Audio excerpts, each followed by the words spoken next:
We are born free. And we will die free. The time in between, though, that's complicated. In that time, governments, institutions, and our egos will limit our ability to find true freedom in this life. These are real stories of real people overcoming the odds, persevering in justice, and unlocking their potential. Welcome to Finding Freedom. Here's your host, John Odermatt.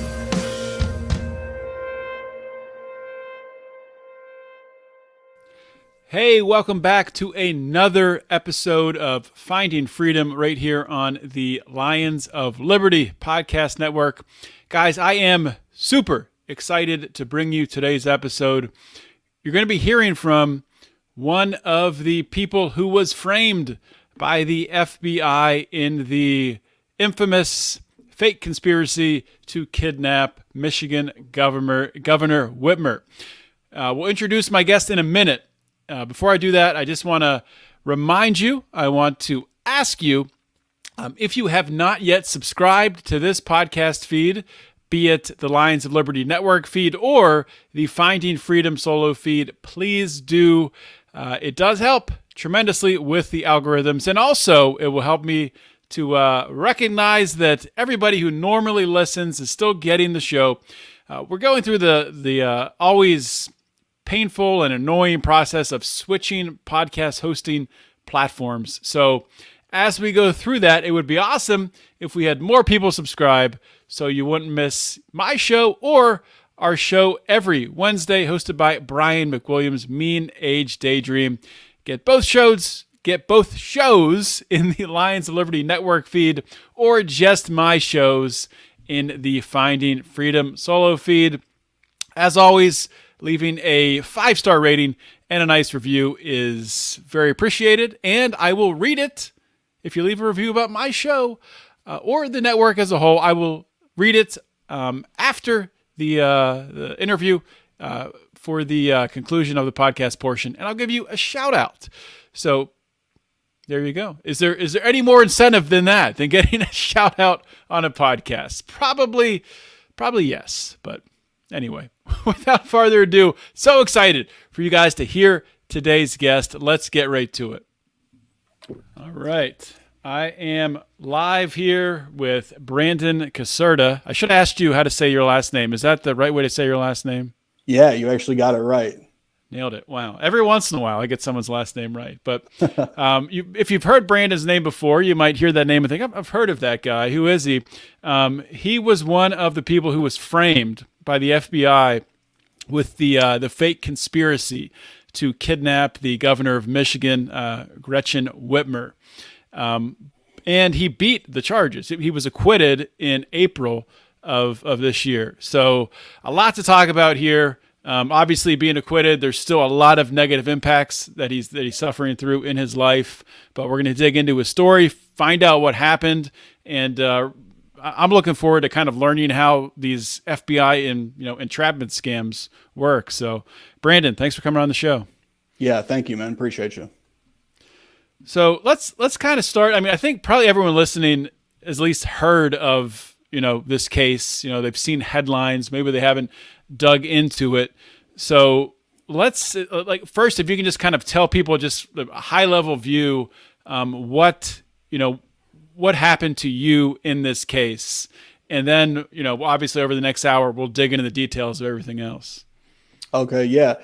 Kind of a bird's eye view of what happened to me is I was essentially like a character that was selected by the government to have a position and play a role in a story that they had created for whatever political purposes, influencing elections, whatever they, wanted, advancing their careers, whatever. But, I was a character that was selected based off my beliefs, books that I had and that I read. They used those against me in federal court. My beliefs in the Second Amendment, my beliefs in freedom, and as well, like my overall appearance. We believe that they really wanted to select me and put me into this fake conspiracy. I have tattoos. I'm a white guy. I love guns. This is the type of person that could be easily demonized, and I believe that my ideas are a threat to authority and establishment. They want people to be subservient to the state and rely on the state. They don't want people talking about, hey, you need to withdraw yourself from the state and become independent and understand what your rights are so you can defend them because they're being taken away. So essentially, I had, 2020 was crazy, right? Essentially, the entire country was on fire, riots going all over the place.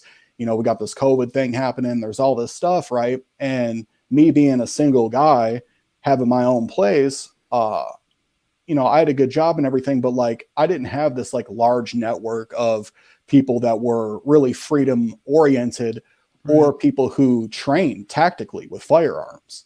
I'm like the only one in my family who does that. So I wanted to reach out and essentially kind of get with some people that were my age so we could be like, hey, in case like stuff really goes down, we actually have some sort of unit to where we can defend ourselves and defend our property, because, the way I was seeing the world going, especially in the US, is downhill. And 2 years later, it's still continuing on that path, even though people are waking up. But, it's not like I was tricked into like doing anything crazy. Like I literally never broke the law at all. And that came out in court. I said some offensive things that could be offensive, but I never said, yeah, let's do this. I never agreed to anything. I never even went and looked at any place or anything like that. I literally just went to tactical training and then expressed my beliefs and opinions that they said were anti-government and all of this stuff. So essentially, I get arrested and I'm having no idea what is going on. And they tell me the charge. And essentially what they did was they used my association and my beliefs to try to tie me into this group that the government actually had created, that the government was controlling, that the government was setting up all of these scenarios. It's like you're let's say you race cars, right? You're doing some street racing. Well, you have a few buddies that you go street racing with, and usually there's a lot of people there, right? You don't know everybody, but let's say someone associated with an informant or a government agent that's like, hey, let's go rob this bank. So they somehow dupe your buddy into going and like driving by a bank, right? And then they arrest them after that and say, oh, well, you were hanging out with them this day. And that's how they try to tie you in. So it's a pretty crazy thing. But yeah, you said it right. I was 100% framed by the FBI.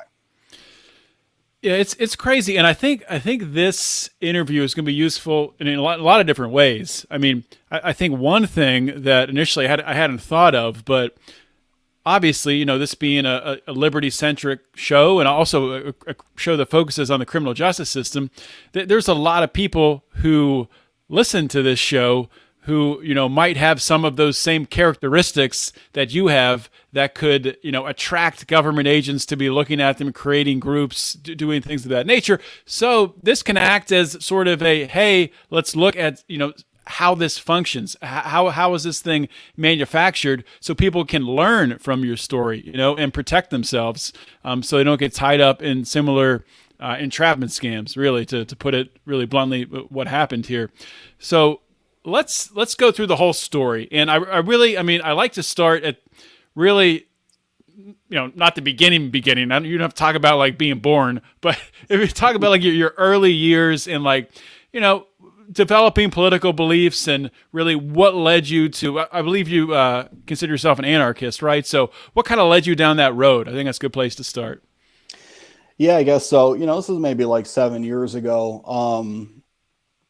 I had some rough things that I went through in my life, and, I wanted to change it, right? I wanted my life to be better. And the only way I could do that was just actually take personal responsibility for what happened to me in my life. Like either way, this is what I got and I got to deal with it. And I can't blame anyone else or anything like that. So I started essentially acquiring knowledge and reading more and more and more to try to understand the world that I was in, right? And understand these dynamics that are taking place.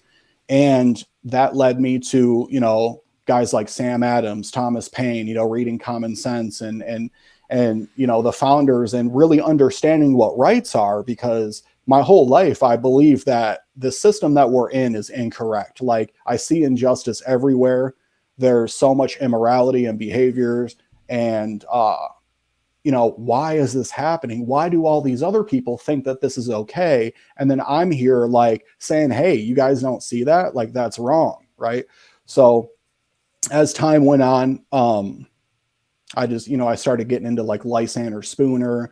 I was always into people like David Icke and Mark Passio and stuff like that. But, Rothbard, those type of guys, I started getting more into their philosophy. And at that point, I realized the best way for me to be really independent and self-sufficient is to know how to defend myself to the best of my ability. I didn't want to rely. That was a big reason that the state has so much control over so many people, is because they don't really know how to defend themselves, and they step in and kind of justify the taking of money and property and wealth in order to use that like for your protection, right? So I started really getting into firearms and essentially trained myself in my apartment, watched YouTube. I learned everything about guns on my own, and I know quite a bit. There's a lot to know when it comes to firearms and calibers and everything like that. So it can be a really, really deep rabbit hole, but I jumped in and learned a lot. And then when I met this group, the Wolverine Watchmen or whatever, number one, real quick, I was never a Wolverine Watchman ever. I was never a member of this group. I was just an individual who showed up at this property a couple times and trained with my firearm. I was never in this group, the Wolverine Watchmen. So it was a Facebook group, or what was it? An official, like, I don't know, official? Were they registered with any entity, or what kind of? I mean, like, how official was it? Yeah, that's a good question. So, essentially, the Wolverine Watchmen is like just two guys who made a encrypted chat on Wire. Mm-hmm. So there's like a private Facebook group that's kind of the more outer reaching kind of thing. And then if you care about the Second Amendment, you're about freedom or whatever, you can get invited to the chat room. So, there's maybe 20, 30 people in there, but this is no like legal registered militia. This isn't like, they'd never called themselves really a militia. It was just kind of a group of guys that, once or twice a month on the weekend would come to, Joe and Pete Musico's house, and they wanted to call themselves Wolverine Watchmen or whatever, but no one was like, oh yeah, I'm a Wolverine Watchman. It's just people showed up, they trained, they talked crap about politicians, you know what I'm saying? Drank beer afterwards, maybe did a little target shooting before, but it's like kind of like a little club, you know what I'm saying? It's not like, it's a club that actually did training to prepare for the possibility of civil unrest or government overreach. Yeah, I mean, it sounds to me just like a group of people who, like you mentioned earlier, were really cognizant of what was happening in 2020 with the lockdowns and with really seeing things that really people from the anarchists or libertarian or the freedom or the Second Amendment space, we'd really like hypothesized about. What if this happens? What if one day the government does this and makes us all, take this vaccine? Or, what if the government shuts down businesses? What if the government, says we can't leave our houses, or says we can't travel unless we do X or Y? And it went from this hypothesis to, oh shit, that actually happened. This is happening right now. So a lot of people were kind of, I don't want to say activated, but kind of went to the next step and said, okay, so this first thing has happened. Well, I should probably start thinking about like, how can we defend ourselves against it? Is that kind of where your headspace was? Yeah, exactly. You got to be as prepared as you can. You don't want to wait for the really bad thing to just spring upon you. So once you notice that something's going on, that we were cognizant of what was happening, and we wanted to make sure that we were going to be okay in case something really bad happened. Mm-hmm. So let's keep on going through this story. So you I don't even want to say joined this group. You were hanging out with people who were affiliated with this group, the Wolverine Watchmen. You'd gone shooting with them, drinking beer, hanging out, talking politics. What happens? What happens next? How does this turn from a bunch of people hanging out, shit talking the government, to getting arrested and indicted for conspiracy? Yeah. So essentially, when I first, I guess, started associating with this group, it was June 14th, 2020. And I showed up to the first training, and little did I know, I literally walked into a TEI. So for anyone who doesn't know, a TEI is FBI lingo for a terrorist enterprise investigation. That is the highest form of terrorist investigation that you can have. You get approved for a massive amount of funds. You get, authority to do things that you otherwise wouldn't be able to do. And you can do and say certain things that you normally can't. So, in reality, the lead agents in this case had already started the TEI before I ever came in. And they justified doing this by saying, there was threats to law enforcement, and, there was anti-government rhetoric, and this person posted this on Facebook, and, memes and stuff. Really, it's First Amendment activity that the FBI says they recognize, but then they turn right around and say that that's a justification for them to investigate you. Now, in the state trial happening right now, the government, because these guys that are on state trial they were charged with providing material support for terrorism. So they're on trial in the state of Michigan for allegedly providing me with material support. I was the main terrorist, you know what I'm saying, or one of them, right? Mm-hmm. And these guys allegedly, you know what I mean, were supposed to give me whatever, like property to train on or whatever, right? And they questioned them and said, hey, so you guys said that there was threats to law enforcement and everything like that. And they were like, yeah, they were talking about downloading this app called Onyx Hunt, where you can find the names of people who own property, and then they were just going to look for police and try to kill them and do a reverse red flag, right? So the defense attorney's like, okay, well, your informant went to a police officer friend that he had, whose supervisor just so happened to be working in the FBI, and you showed him this material, right? And he's like, yeah, I showed it to him, blah, blah, blah. And they're like, okay, do you have any evidence of its existence? And they're like, no, we don't. And they're like, okay, so you never thought to take a screenshot or document it or capture that or anything, because this is the whole reason why you launched your investigation. And, of course, this thing doesn't actually exist. It was a justification. So come to find out, the lead agent on this case planned on leaving the FBI. This is so deep, dude. The conspiracy is just so deep and so crazy. But wow.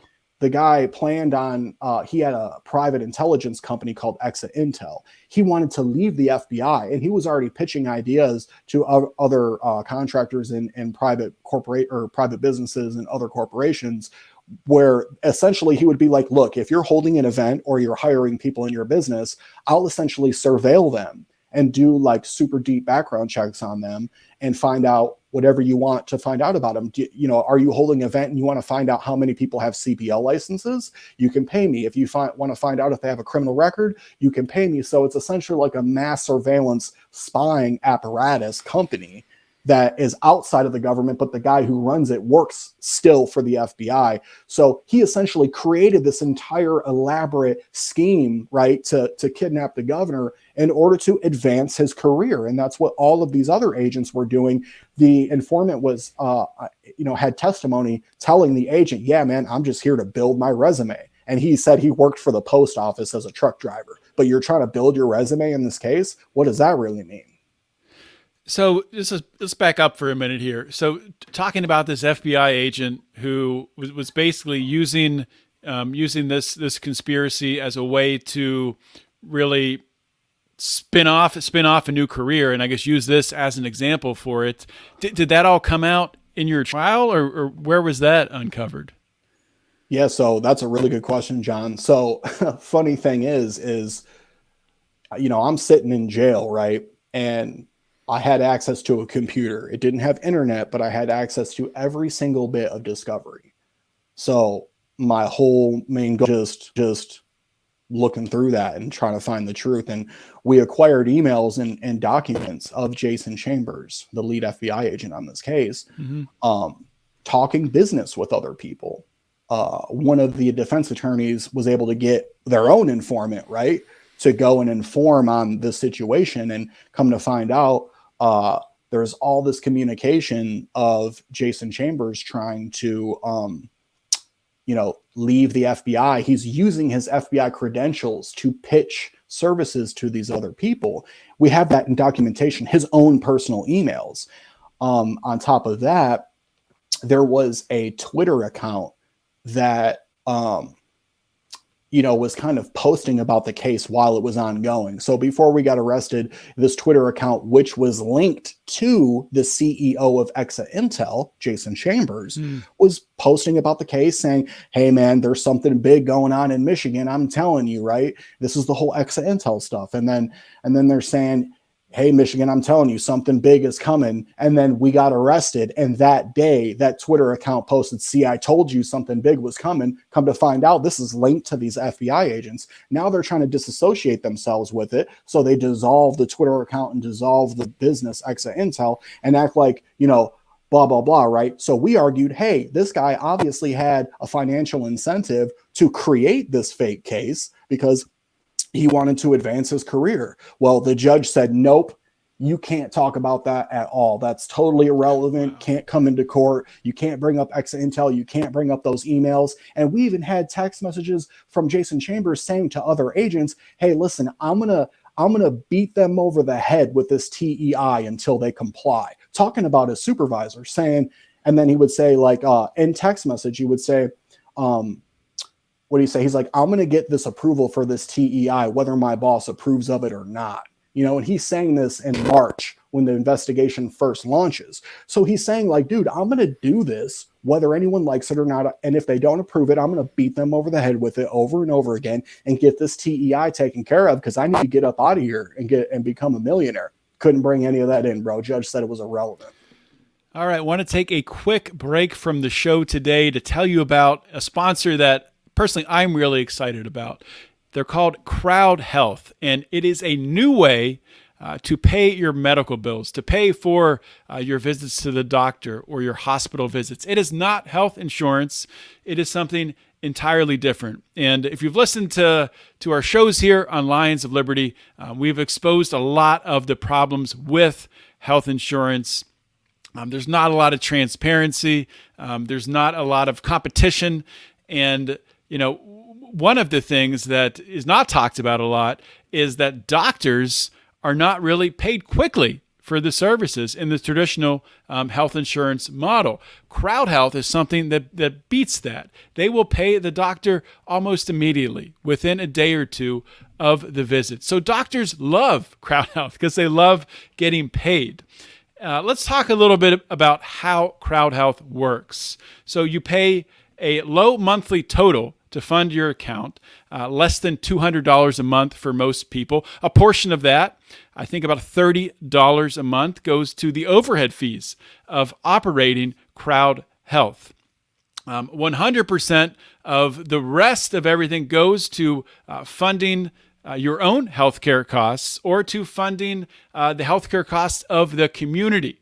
So any medical costs, any hospital bills, any doctor's visits that exceed $500, you're able to submit those costs to be funded by the crowd, by the thousands of other Crowd Health members, which is just an incredible incredible thing. And one thing to talk about, another thing before I get to the deal that we're offering you guys for Crowd Health. I know a lot of people, a lot of freedom lovers out there, unfortunately, are tied to jobs for the health insurance. People can't think of a way to really make it work financially, to be able to start a business, to freelance, to have a more flexible working arrangement, and with giving up that health insurance. So unfortunately, they stay in the job and they don't take the risks. Crowd Health is a way to navigate that. Now, like I said, it's not health insurance, but it's going to give you more flexibility. You won't be tied to a job. It's going to give you more freedom. And I want to talk about the deal that Crowd Health is offering. So you are able to stop paying health insurance companies your hard-earned dollars. That is one thing that is awesome. So you can go to joincrowdhealth.com now and experience freedom from health insurance. Right now, you get your first 6 months for just $99 per month. That's almost 50% off the normal price and a lot less than a high deductible healthcare plan. Just go to joincrowdhealth.com and use promo code LIONS at setup. That's joincrowdhealth.com.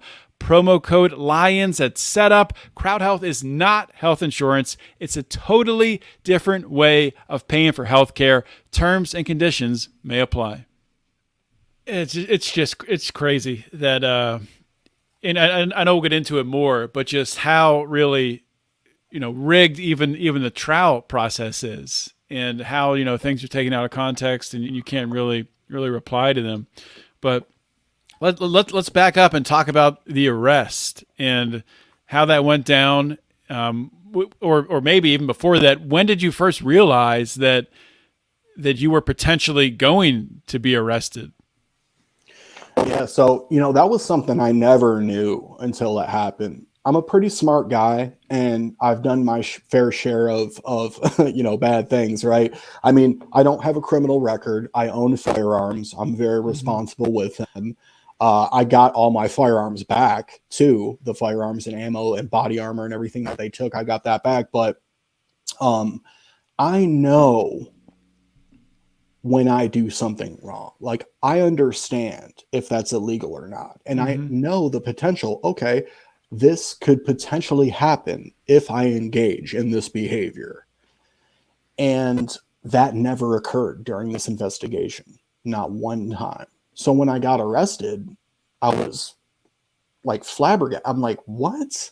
Because what I didn't know is that the government behind the scenes, through their informants and agents, were literally preying on people who were not like very intelligent, who were very naive, who had kind of mental disabilities, right? Who maybe did a lot of drugs, and they would get them high and stuff and kind of get them to say certain things and then say, hey, why don't we go for a little ride over here, right? And then get them to talk about certain things and take them somewhere, and then use this patsy essentially and say that this patsy is this leader of this kill squad, right? And the kill squad was me, and my other co-defendants. That's what they tried to tie everything together, was to make us look connected, even though the only reason we associated with each other was because of the government bringing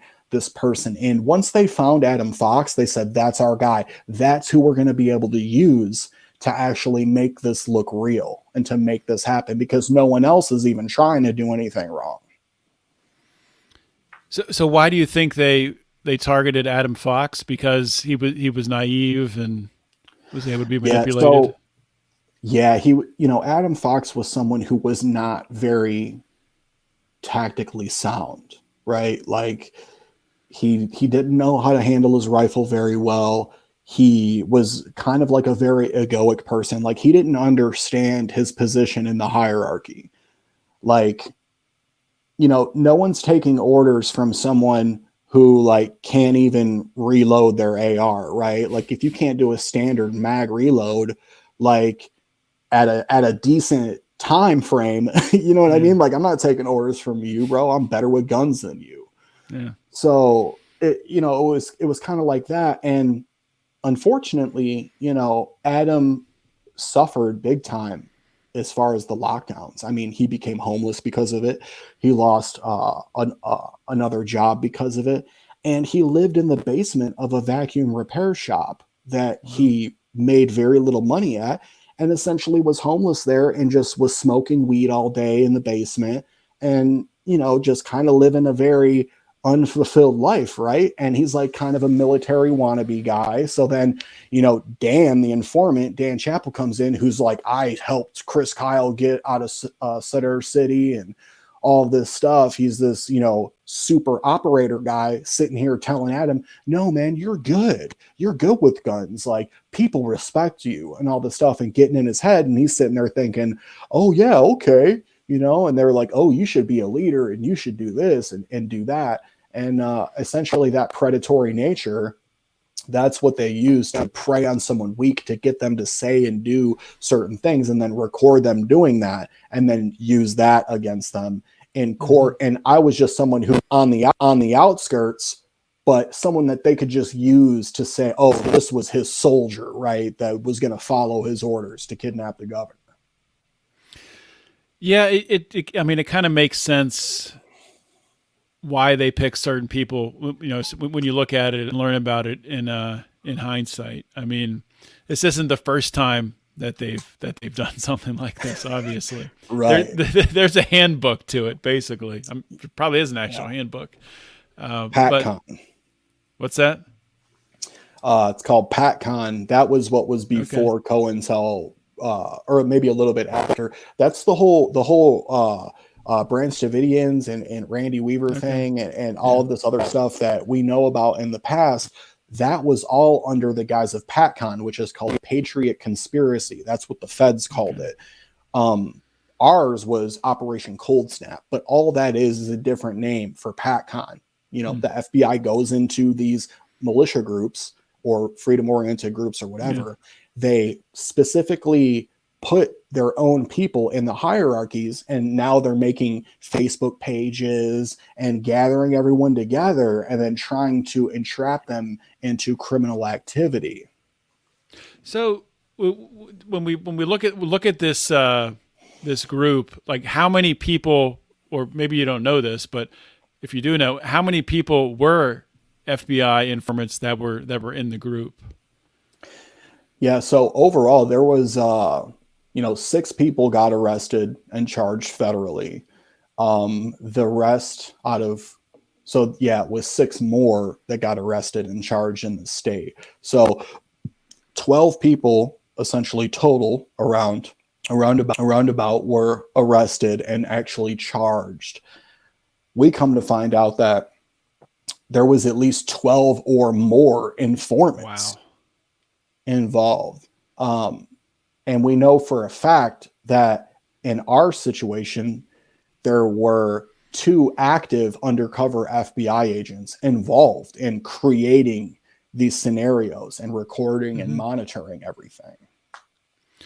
So when you look back on that, now that you know that, can you look back on some of the interactions that you had with some of the informants and be like, wow, that was weird, or kind of like in hindsight, that didn't make sense? Yeah, absolutely, man. I remember this one interaction with Dan Chappell. He was the main informant. I wanted to go over kind of a threat matrix of, threat possibilities that, come in the future, and maybe kind of like a bulletin, I guess, to educate some of the guys on some current events and what was going on and certain things like that. This is a super disorganized group, by the way. Like, you can't have serious, like, real conversations. It's kind of like a group of younger guys who just drink beer and talk shit, right? If you start out like actual something serious, they're like, oh man, this is like an AA meeting or something.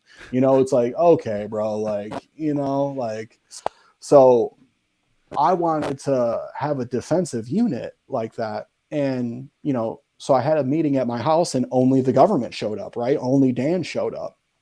And for anyone who's into firearms and likes firearms, especially if I find out that you like firearms, like, we're going to talk guns And if you come over to my house, like, I'm showing you my guns, dude. You know what I mean? Like, hey, this is what I got. You know, this is what I'm working with, blah, blah, blah. I built this up myself, whatever, right? So I handed him my AR, you know, and usually what happens is someone goes, oh, that's nice.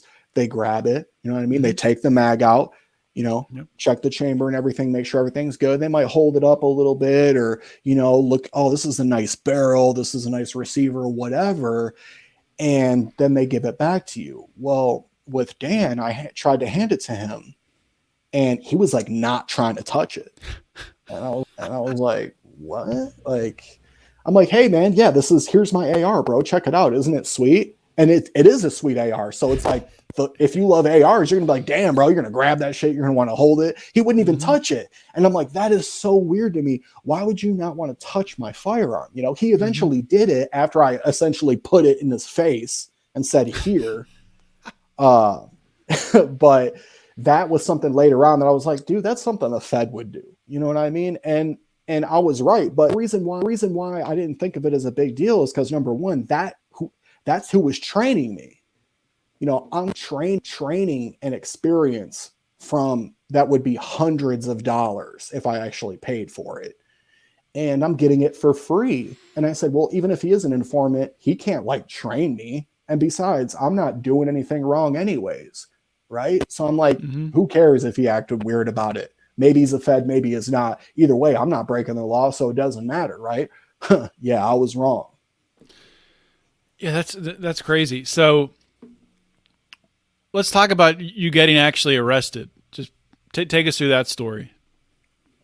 Okay, yeah. So I mean, it was just a regular day at work. I'm a machinist, and you know, I worked afternoons, so I called into my favorite place I like to eat lunch, and got all that ordered up and ready to go. And I'm about to leave, and my boss came up to me and he was like, hey, essentially like the main boss wants to talk to you real quick. And I'm like, oh, he's still here? He's like, yeah. I'm like, oh, all right. Well, essentially like the FBI went to my supervisor and was like, listen, bro, you're going to tell him to come here. You know, we're the FBI, right? So what's he going to do? You know? Yeah. So he leads me into this room. He's like, yeah, Mark is just back there. And I'm like, okay. So I start to walk in there and I realize the lights are off and I'm like, what? And I look around, right?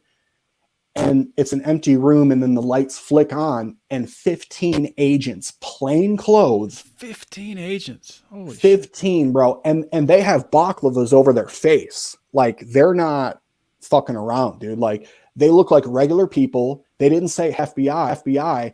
They just said, get the fuck on the ground now. They tackle me down on the ground, dude, and just start taking my belt off, bro, and just taking everything out of my pockets and taking my shoes off and pushing my head down into the ground. You know, they're like, stop resisting. I'm like, I'm not doing anything. Who the fuck are you?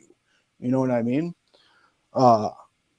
Yeah, they treated me like shit, bro. And then let's back up there, man, because that's a crazy situation. What was going through your mind, like as that was happening? Like, I can't even think what would be going through my head. But yeah, well, honestly, I thought that I was going to be kidnapped and murdered by some group or something. You know what I mean? I don't know if it's Antifa, whatever, but it's not like they said we're the government, right? They didn't say any of that.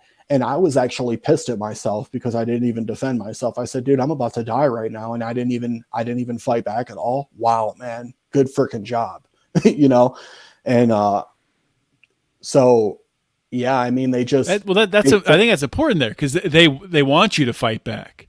That's probably why they don't identify themselves, right? Then there's another charge they can put on top. Right, exactly. They don't want to say who they are and what they're doing. They're hoping that you try something, you know? So you're arrested. At what point do you find out, you know, what you're charged with? Or do they take you in first and are you interrogated or what happened next? Yeah. So, you know, I get arrested. I still don't know who these people are, right? They handcuff me. They bring me out in the front of the shop in the parking lot and they walk, my hands are behind my back, right? I'm in cuffs. I'm in foot chains. They walk me up to this dude who gets out of this black SUV that's totally blacked out. He's this real tall, skinny guy with slick back black hair, and he walks up to me, he gets out of he's wearing a black suit. He's like, "What's your name?" And I'm like, "Huh?" He said, "Tell me your name." I said, "My name is Brandon."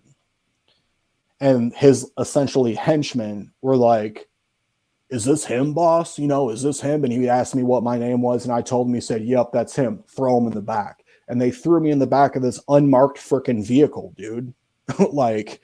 So I'm sitting in the back of this car. I've just been kidnapped. I don't freaking know. I'm like, dude, I'm going to die. You know what I'm saying?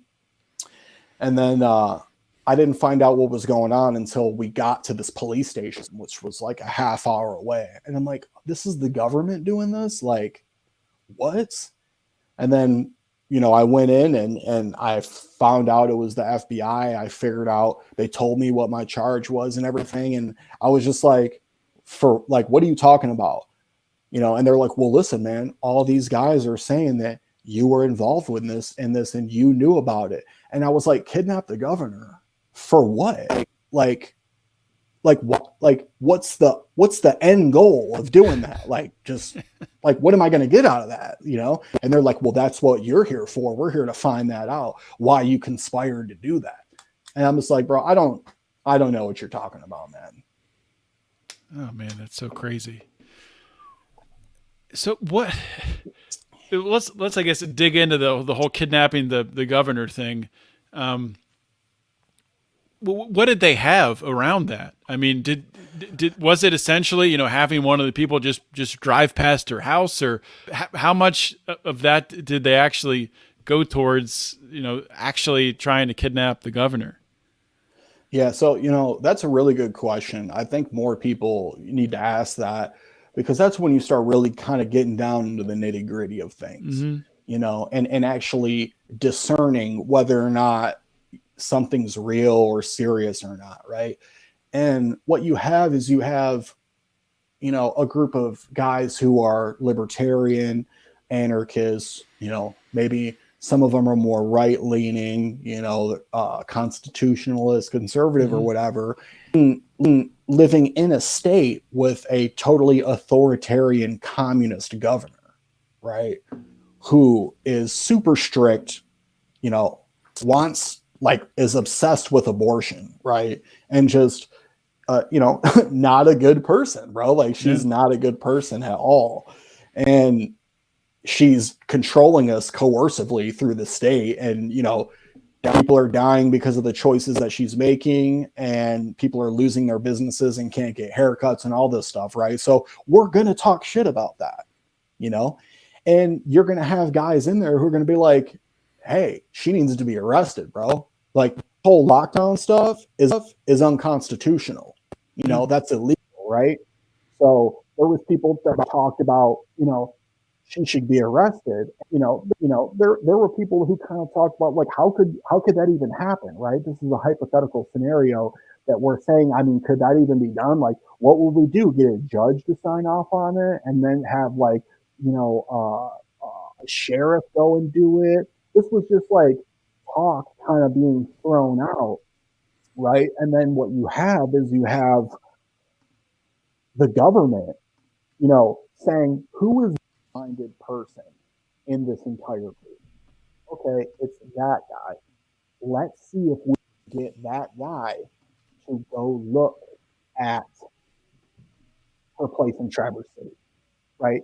The governor's mansion. It's a public area, but like, let's just see if we can get him to drive up there and maybe take some pictures, right?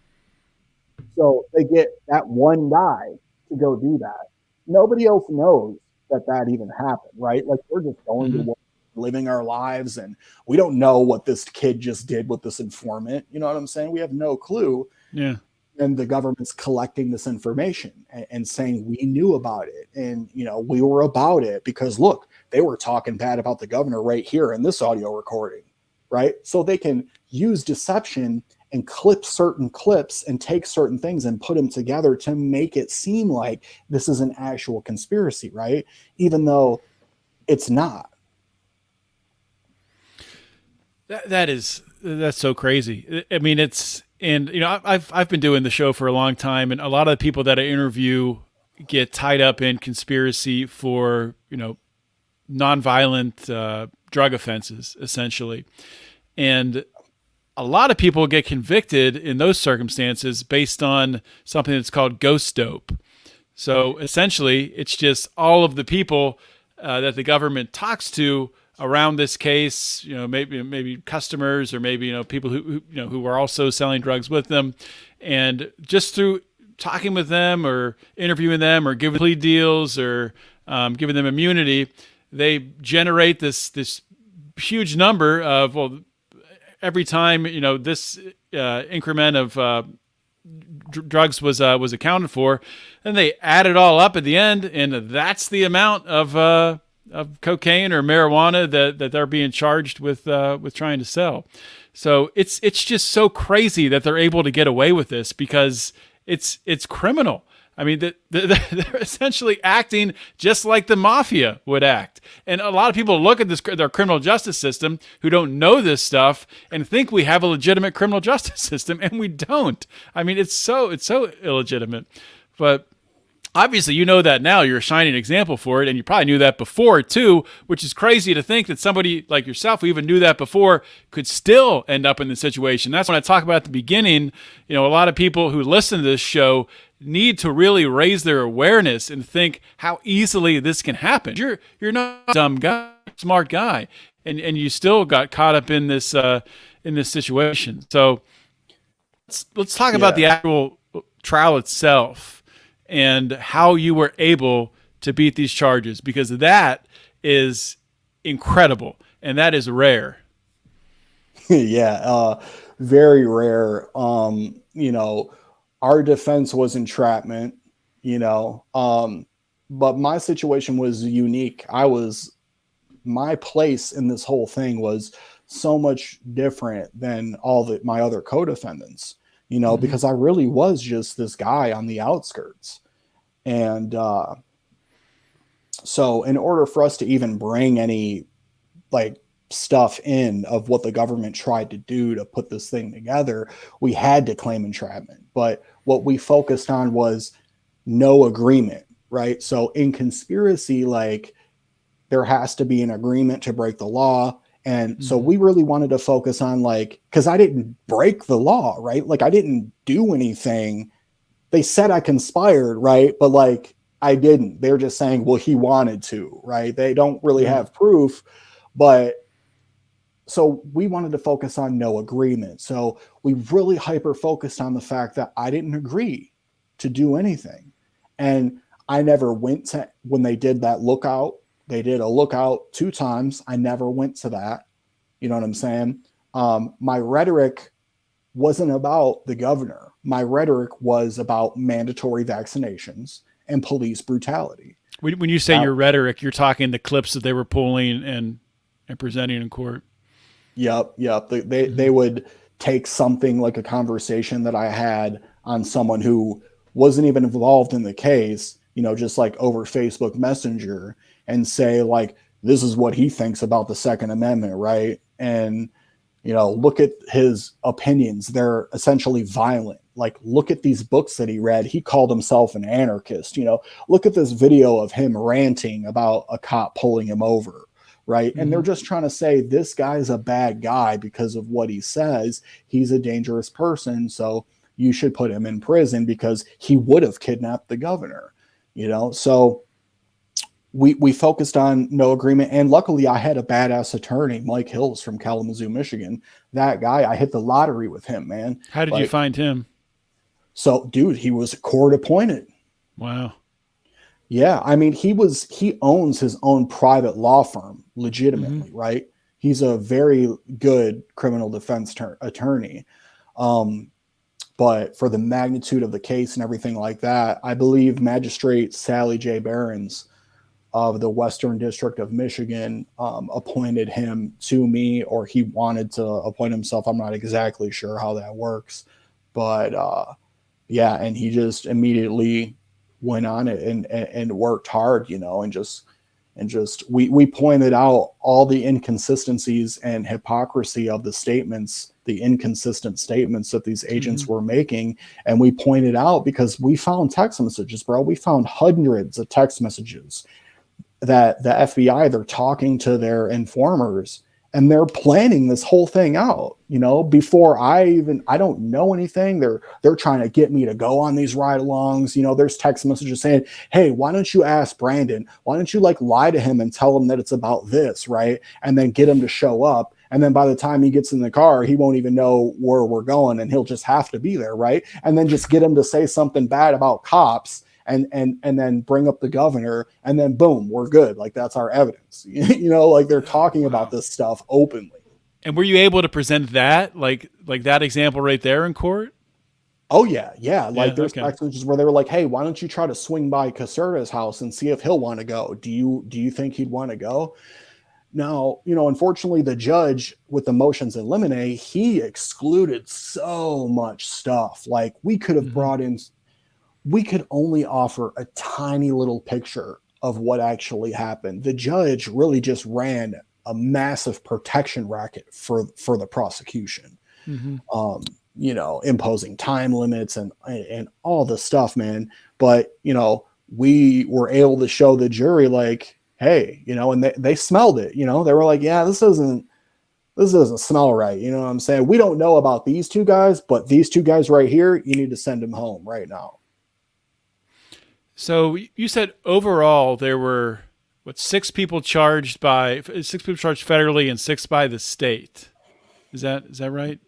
Yeah. Have any been convicted to this point?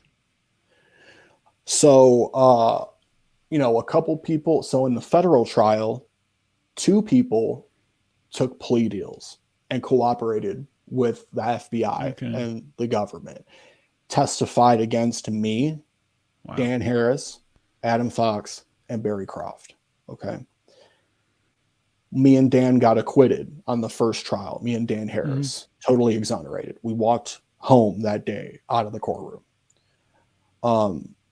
Adam Fox and Barry Croft had a mistrial.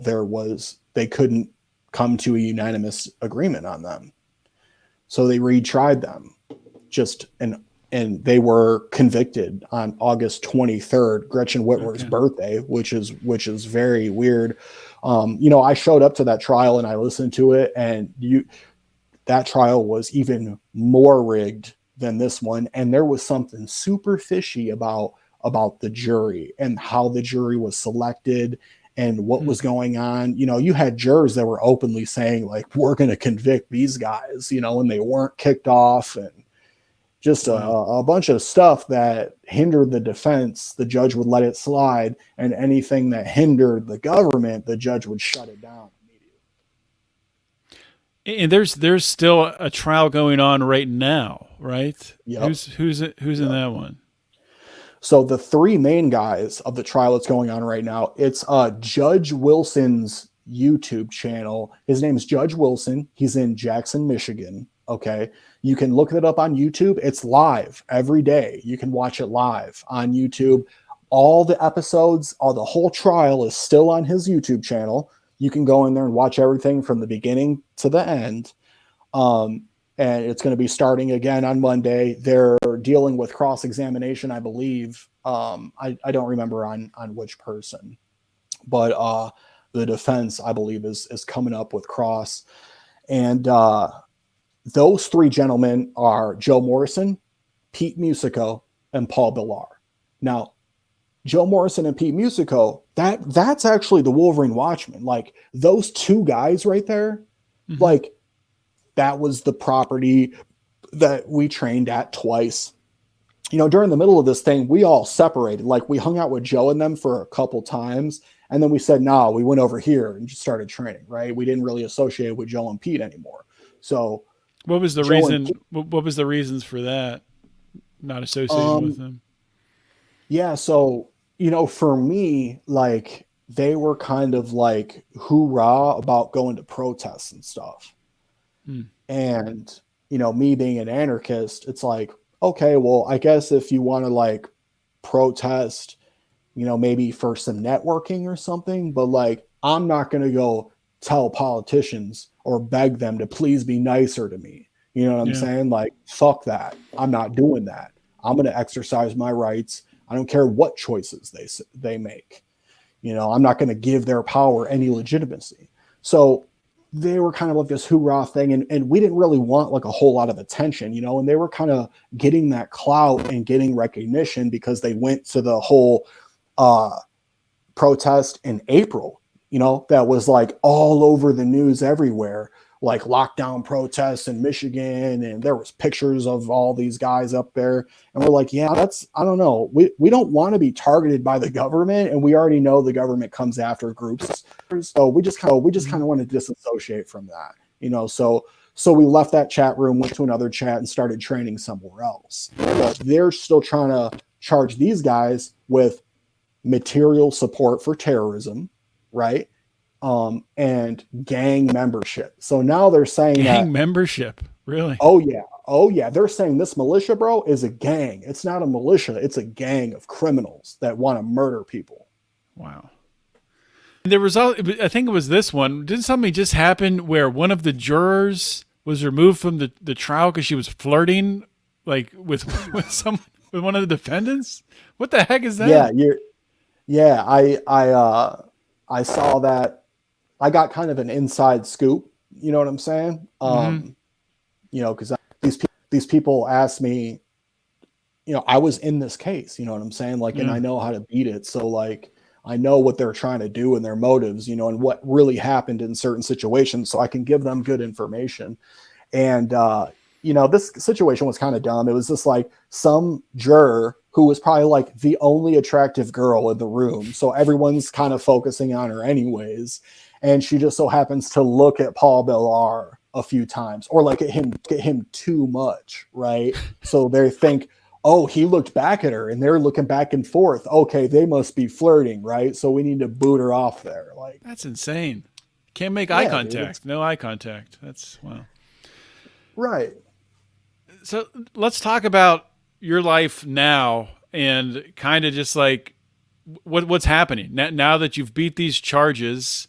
I know that we were talking on Twitter, and it sounds like you landed a new job, so that's awesome. But like how much of an impact has this had on your life? Yeah, that's a really good question, man. This has had a huge impact on my life. I mean, like, I was building up a very good life for myself, and I was doing it all by myself. And I pat myself on the back for that, right? And that was immediately stripped from me, instantly, everything gone. So imagine you're living your life one day and then you get put in a cage for something you never did. You're facing life in prison. Your house is gone. All your materials in your property that you love, that you cherish, that you worked hard for, that's gone. You have no money. You know what I'm saying? And the entire society and world thinks you're a violent terrorist who's a white supremacist and wants to kill you, and that's not who. So you're like, bro, what is going on? You know what I mean? This is crazy. So, since I have to do what I have to do. Like, luckily I have family to support me, but I'm grown. It's not like I'm trying to, be at the crib forever. Right. And I want to get back to where I was at. So, but I do have to deal with other people in society who might find out who I am. They're very nasty to me. They say things to me online. They want me, they hope I die.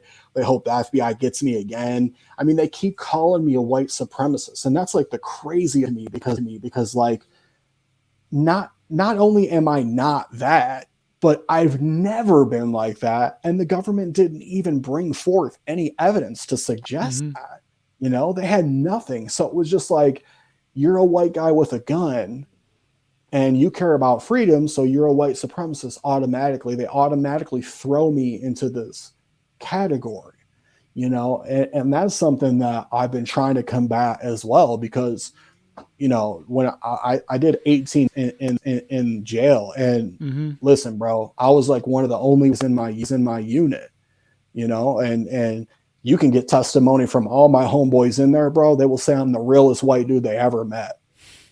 So to sit here and call me these names like that is just character assassination and defamation, so that's something I've had to deal with. But it's been rough as far as money. I've gotten a little bit of donations here and there, you know what I mean? And I'm trying to make some content to get the word out, but it's been rough as far as that. And I just finally landed something that's really good. I should be starting this upcoming week. I just did all the paperwork that I needed to do and everything like that. So finally, like 6-7 months later, things are starting to look up a little bit better for me. Yeah. And I hope it does. It sounds like things are moving in a positive direction. I know that you do have, I don't know if you want to plug it here. You have a give, send, go if people want to help you out, if you want to give that a plug. Yeah, absolutely. I have a give, send, go. It's givesendgo.com/kinetic truth. You can donate there. I have Cash App and Venmo as well.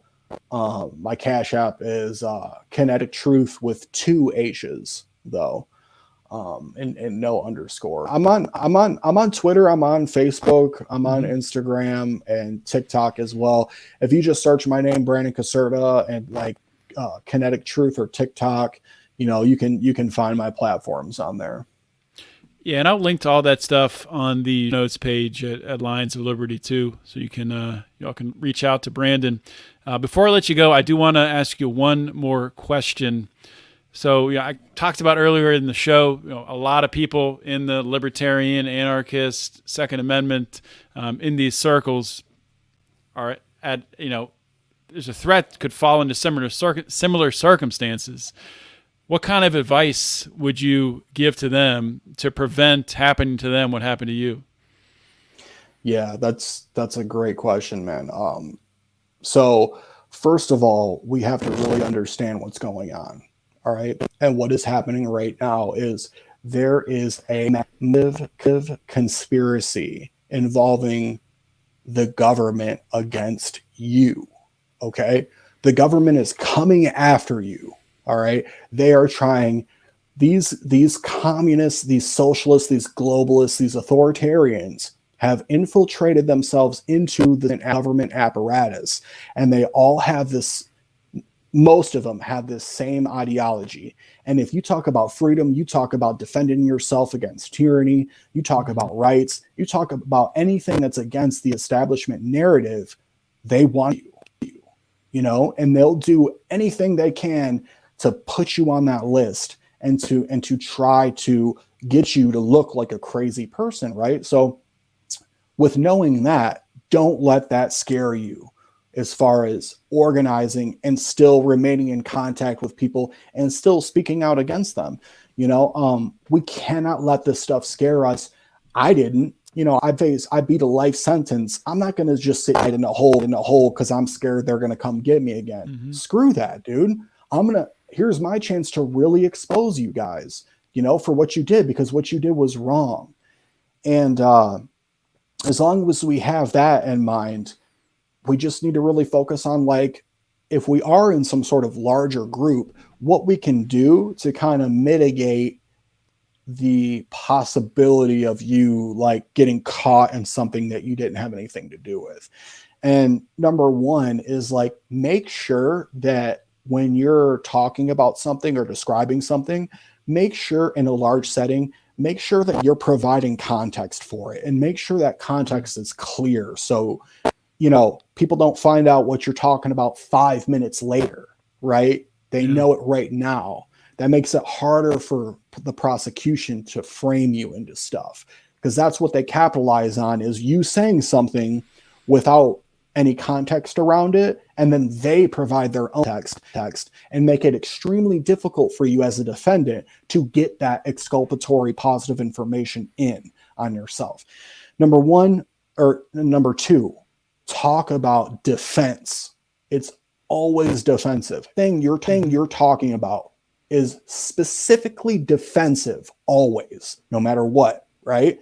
Has to be. if you're talking about any offensive or any planning type situation like that, they're going to be right on you. And the people who are going to talk about that are working for the government.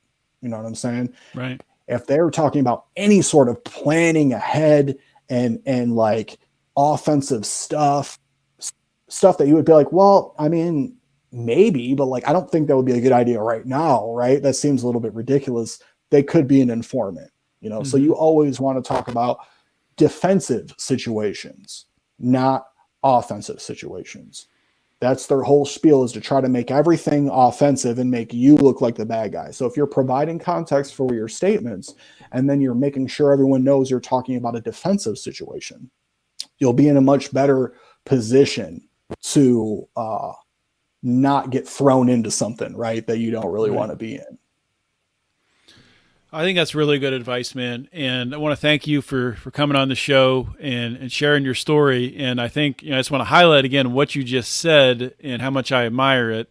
How after everything you've been through here, after the 18 months jail, after, fighting through and winning against these, drummed up fake charges, you're still looking to fight, and you're still looking to do what you can to help other people and to really expose the corruption in this government. So I appreciate that, man. Thank you for doing what you do. Thanks, John. I appreciate it, man. All right. Thanks for coming on the show, Brandon. Thank you, man. Take care. All right. Thank you for listening. Hope that you enjoyed that episode as much as I did enjoy having that conversation. So frequently we see these cases, these news stories where people are, I think pretty obviously, instigated into doing some things they normally wouldn't do by the FBI. And when you start to peel back the layers and when you start to hear from people involved in it, a lot of times you never get to hear from people involved in it, though in this case, very different, you really understand how this type of conspiracy, I'm doing air quotes if you're just listening on podcast, how this fake conspiracy really begins to develop and to set in motion this chain of events. And you learn about how the FBI will get snippets and sound bites and then use those against the defendants out of context in court. So just an incredible thing to actually be able to dig into and see the details of it, how it works. From my perspective, as for years I've seen cases like this and just thought to myself or thought out loud on Twitter, follow me there at John Odermatt, or thought out loud about this is obviously FBI entrapment. This is obviously the FBI instigating people into doing things they normally wouldn't do, and in order to set up an arrest and set up boosting the perception that they are fighting terror, domestic or otherwise. So great to be able to talk with Brandon. And hopefully we'll have him back on the show later to dig more into this case. Hope you enjoyed what we talked about today. If you did, please consider joining the Lions of Liberty Pride. You can do so by going to patreon.com/Lions of Liberty or lionsofliberty.locals.com. You can join for as little as $5 a month, all the way up to $100 a month. All kinds of different incentives and bonuses and different things in between.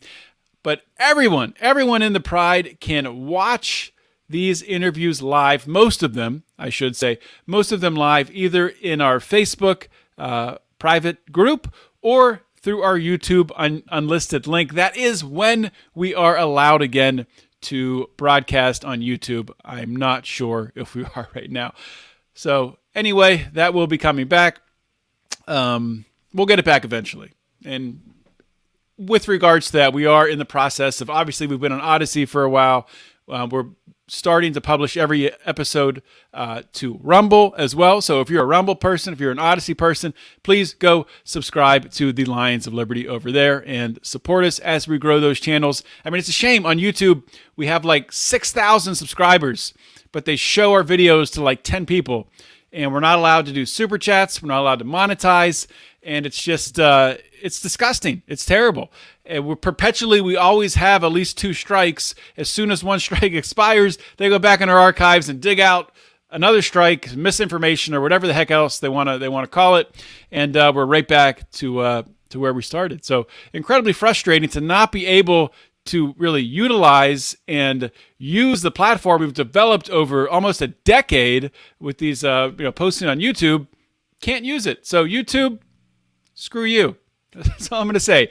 And if you are someone who likes to watch videos on YouTube, please start speaking with your voice and influencing the market and going to Odyssey and Rumble and using other platforms. I know I am trying to do the same with my own video watching. Not everything's there. You can't find everything. But eventually, if we keep doing that and we encourage creators and influencers and podcasters and, I don't know, anybody with a voice to start putting their information on Rumble, on Odyssey, then we can start to cut into this YouTube market share and really start to make some changes. So I'll get off my soapbox.